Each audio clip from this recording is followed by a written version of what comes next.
¿Qué onda, caballeros implacables del patriarcado?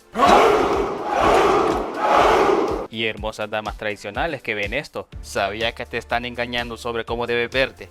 Sí, te están mintiendo sobre la salud y la belleza. Hablo de esta absurda narrativa llamada Body Positivity. Comencemos entonces a analizar y despedazar juntos esta absurda corriente del wokismo y exponer sus oscuras consecuencias en el contexto más amplio posible y entrémosle.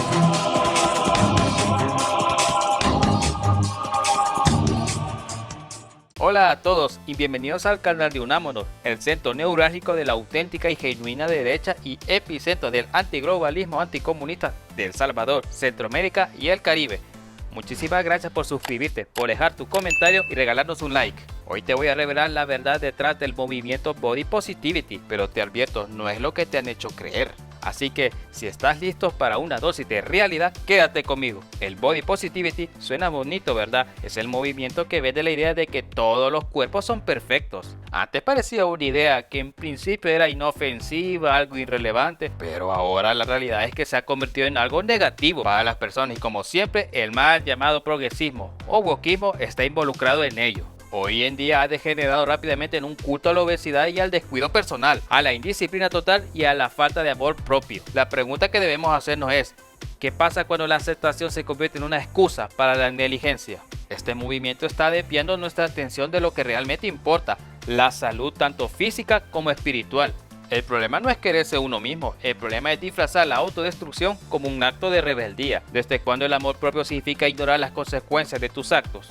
El Body Positivity promueve que cualquier cuerpo es bueno, tal cual está. Ámate tal y como eres, dice, sin importar el estado de salud. Pero, ¿es eso amor propio o autoengaño? La obesidad mórbida es un problema de salud y sin embargo se celebra en nombre de la diversidad. Antes la belleza estaba ligada al esfuerzo y la disciplina. Hoy cualquier crítica está tachada de gordofobia. Y así en el nombre de la inclusión se ataca a quienes promueven hábitos saludables y se premia la mediocridad. Se tiene que combatir la obesidad. ¿Qué solución nos das tú? ¿Nos das alguna solución? Sí, una dieta estricta y ejercicio.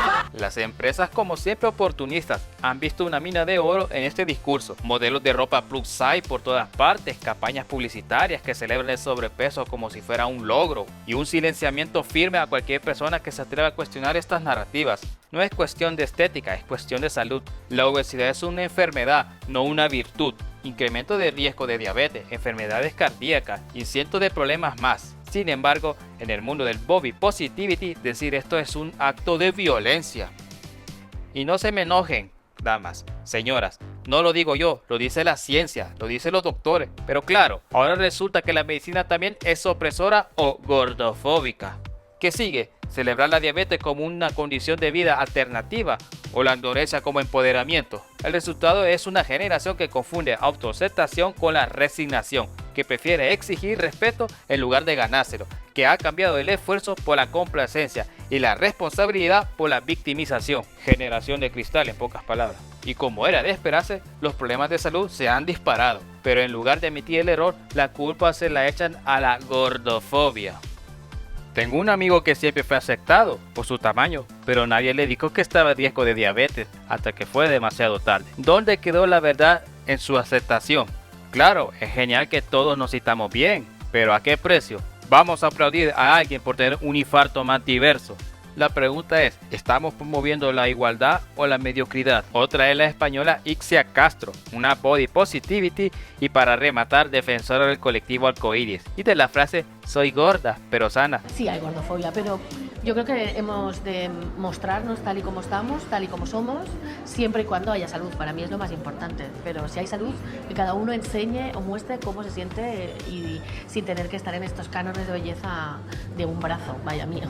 Sí, claro, muy sana, tan sana que falleció, valga la redundancia, por su condición de salud. Y no olvidemos lo que pasó hace algunos días cuando una pseudo rapera está demandando a una agencia de taxi solo porque el conductor se negó a brindarle el servicio por su peso. Siendo honesto, no necesitaba un taxi, sino un montacarga.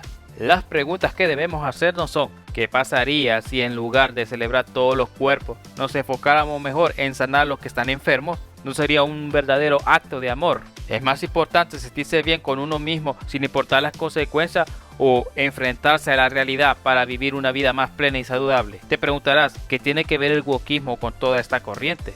El Body Positivity también es una herramienta de ingeniería social y progresista.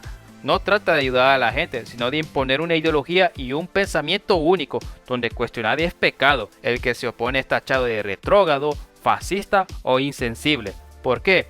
Porque para ellos la verdad objetiva es irrelevante si eres los sentimientos de alguien. Y si te preguntas, ¿el feminismo está involucrado? Por supuesto que sí. No es casualidad que estas tendencias estén ligadas al feminismo tóxico. Ambos movimientos promueven la irresponsabilidad y la negación de la realidad. Si el feminismo radical le dice a la mujer que puede hacer lo que quiera sin consecuencias, el Body Positivity le dice que puede descuidarse sin pagar ni un precio. Pero la naturaleza no perdona la estupidez. En conclusión, amigo, no nos dejemos llevar por estas corrientes que confunden aceptación con abandono. La verdadera aceptación incluye amor, verdad y cuidado. No somos perfectos, pero estamos llamados a mejorar, no a estancarnos con más de 200 libres y una realidad alterada. La solución no es romantizar el problema, sino recuperar el sentido común. Hagamos de nuestro cuerpo un templo digno, no un altar de vanidad o complacencia. Reflexiona, actúa y aprende más sobre los turbios orígenes de estas doctrinas malvadas. Si quieres seguir despertando y sabiendo más sobre cómo han surgido estas pésimas ideas con las que quieren manipularnos, no te pierdas este otro video donde expongo el origen oscuro de la ideología de género. Porque no se te olvide, solo la verdad nos hará libres.